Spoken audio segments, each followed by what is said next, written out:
বিজয় TV. বিশ্বখ্যাত tiles প্রস্তুতকারক প্রতিষ্ঠান পার্সেলানোসা রাজধানীর গুলশান 2 এর নর্থ অ্যাভিনিউতে অবস্থিত এনবি টাওয়ারের লেভেল 3 ও 4 মিলিয়ে নতুন শোরুম উদ্বোধন করেছে। বুধবার সন্ধ্যায় নতুন শোরুমে আয়োজিত এক সংবাদ সম্মেলনে এ তথ্য জানান আয়োজকরা।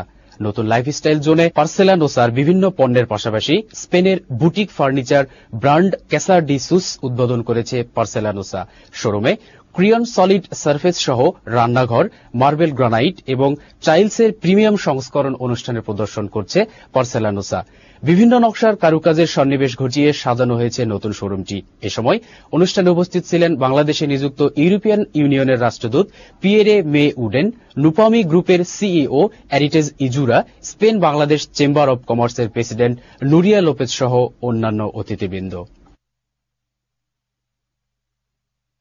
বিজয় জেলা বার্তা শেষ করার আগে শিরোনামগুলো দেখে নিচ্ছি আরও একবার।